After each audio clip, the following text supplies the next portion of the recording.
Hello everyone, my self समृद्धि शर्मा। और मैं आज फिर आ चुकी हूँ आपके सामने एक साइंस का इंटरेस्टिंग सा टॉपिक लेकर, जिसका नाम है वाइटामिन्स। तो आज हम वाइटामिन्स के बारे में पढ़ेंगे, कितने वाइटामिन्स हैं और उनके बारे में सब कुछ पढ़ेंगे। आई होप इसमें से आपको कोई ना कोई क्वेश्चन आ ही जाए आपके एग्ज़ाम में, फाइनेंस अकाउंट असिस्टेंट्स में। तो चलिए आज का लेक्चर स्टार्ट करते हैं। तो पहला क्या है? पहला है हमारा कि वाइटामिन थ्योरी किसने दी थी।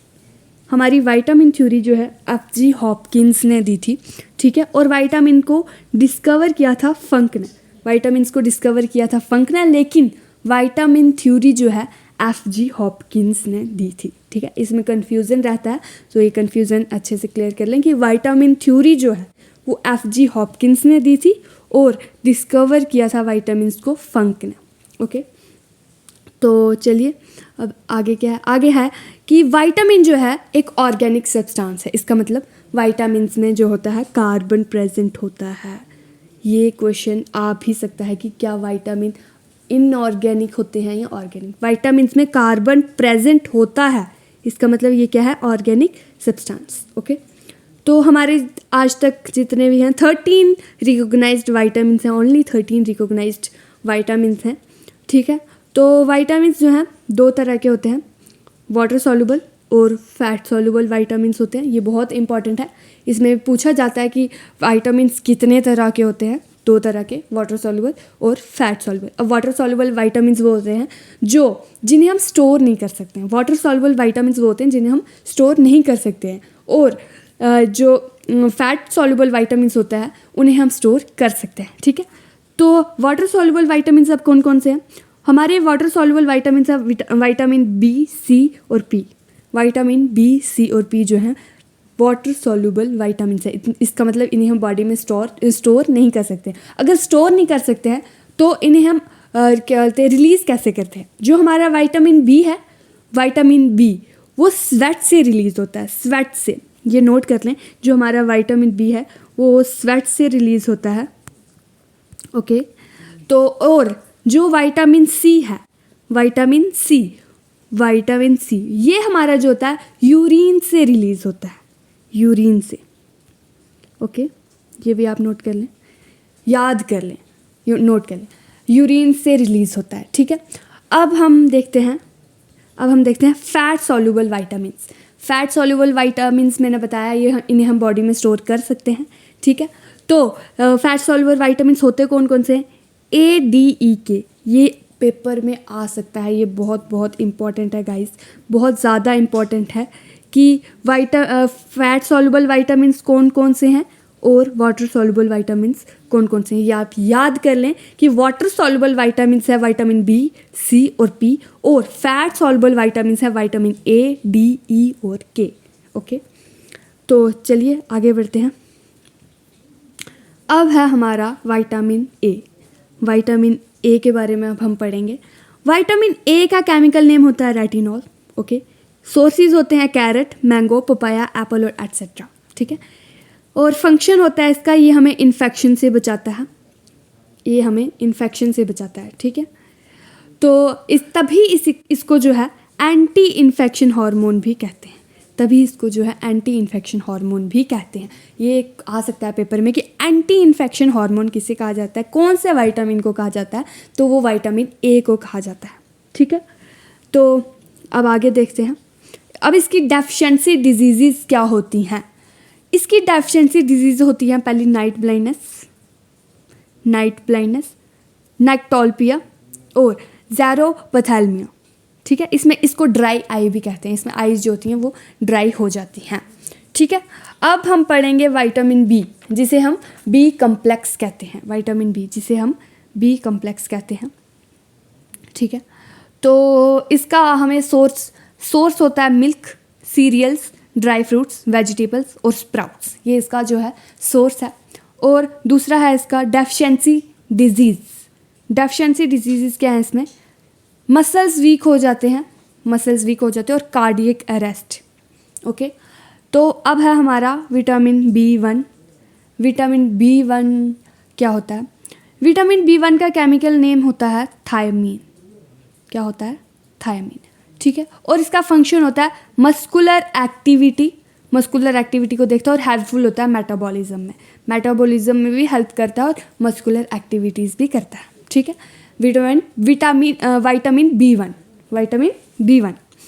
अब डेफिशिएंसी डिजीज़ क्या होती है विटामिन B1 की? बेरी विटामिन B1 की डेफिशिएंसी होती है बेरी। इससे भूख कम लगती है और रैपिड वेट लॉस होता है, ठीक है। भूख कम लगती है और रैपिड वेट लॉस होता है। तो अब पढ़ते हैं हम आगे वाला। आगे क्या है? आगे है विटामिन B2। विटामिन B2 को ही विटामिन G भी कहा जाता है।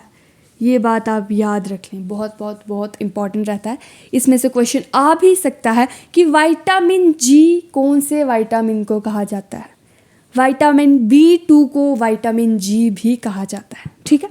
लेकिन केमिकल नेम जब पूछा जाए तो केमिकल नेम इसका है राइबोफ्लाविन।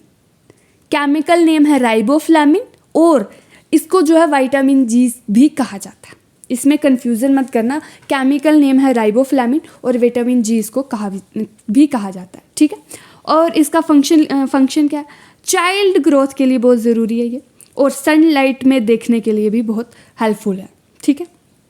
अब इसकी डेफिशिएंसी डिजीज़ क्या है? डेफिशिएंसी डिजीज़ किलोसिस, स्किन पर पिंपल्स हो जाते हैं, cheilosis, okay. Inflammation on lips and fissures in the mouth, मतलब कि लिप्स पे हमें जलन होती है और मुंह में छाले पड़ जाते हैं, ठीक है। ये भी हो गया। अब है विटामिन B3। विटामिन 3 का जो केमिकल नेम है नाइसिन और नाइकोटिनामाइड, ठीक है। ये इसका फंक्शन है हेल्पफुल इन फैट सिंथेसिस में बहुत हेल्पफुल होता है ये। और इसकी डेफिशिएंसी डिजीज़ है पेलेग्रा, बाल सफ़ेद हो जाते हैं इसमें। तो समझ लो जिसके बाल सफ़ेद हो रहे हैं छोटी उम्र में, इसका मतलब है उसको विटामिन B3 की डेफिशिएंसी है, ठीक है। तो अब है हमारा विटामिन B5। विटामिन B5 का केमिकल नेम है पेंटाथेनिक एसिड। ये हमारा कोलेस्ट्रॉल लेवल जो है कंट्रोल करता है, ठीक है। और डेफिशिएंसी डिजीज़ होती है इसकी पैरालिसिस क्यों हो जाती है? क्योंकि ये कोलेस्ट्रॉल लेवल कंट्रोल करता है। जब विटामिन B5 कम हो जाएगा तो ब्लड में कोलेस्ट्रॉल हाई हो जाएगा और उससे हमें पैरालिसिस हो जाता है, ठीक है। अब विटामिन B6 का केमिकल नेम होता है पायरोटॉक्सिन। विटामिन B6 का केमिकल नेम होता है पायरोटॉक्सिन और ये RBCs की फॉर्मेशन में हेल्पफुल होता है।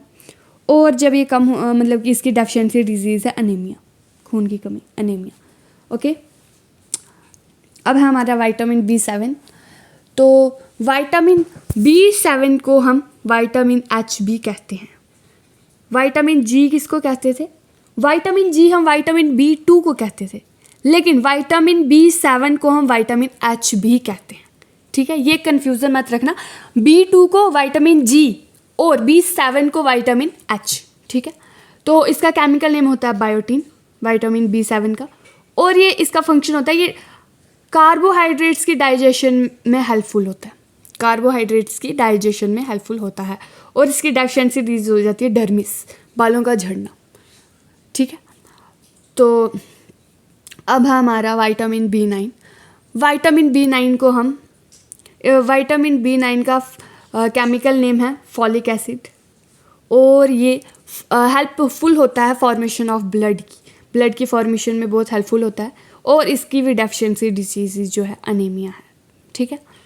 अब है हमारा विटामिन B12। विटामिन B12 का केमिकल नेम है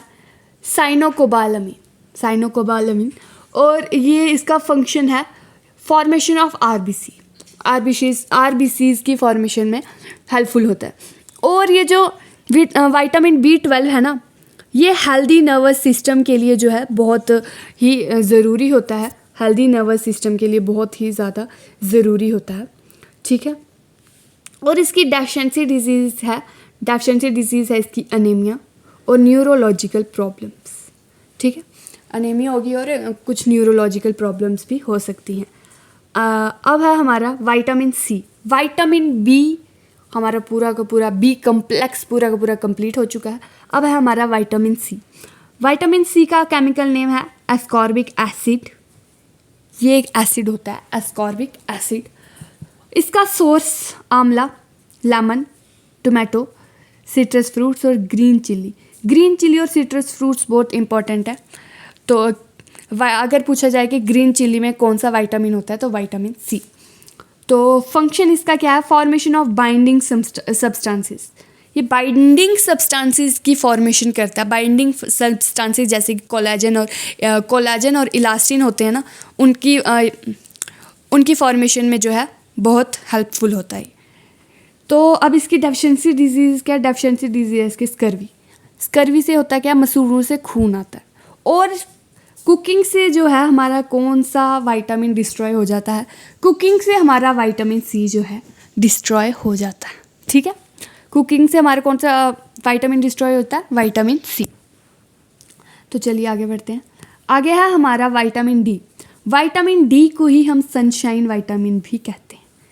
विटामिन डी को हम सनशाइन विटामिन भी कहते हैं। और ये डिस्कवर किया था एमसी कॉलम ने। इसका केमिकल नेम होता है कैल्सीफिरॉल। और इसका इनके सोर्सेज हैं सनलाइट, लेकिन morning sunlight. Okay, milk, fish oil. ठीक है, तो फंक्शन है इसके formation of bone and teeth. Bone और टीथ की फॉर्मेशन करता है ये। और absorption of calcium and phosphorus. Calcium और फॉस्फोरस की एब्जॉर्प्शन भी करता है।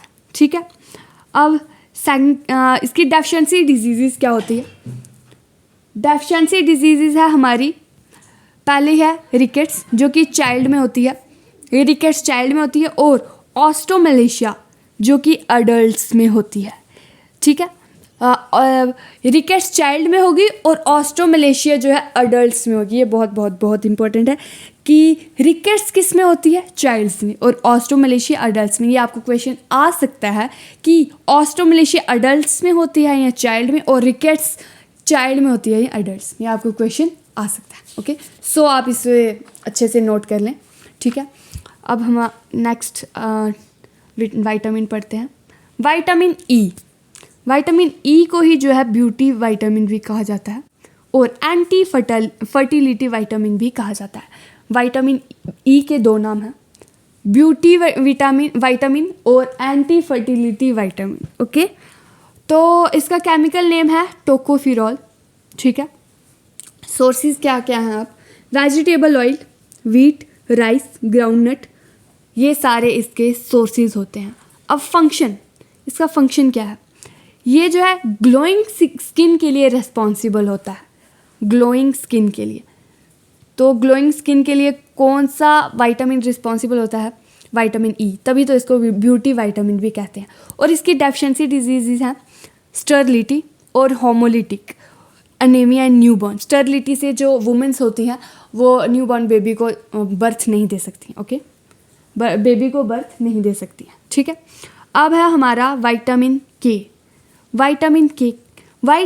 के को ही हम क्लॉटिंग विटामिन भी कहते हैं।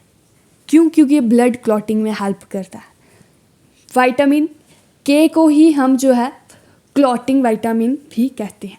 अब इसका केमिकल नेम क्या है? इसका केमिकल नेम है फाइलोक्विनोन।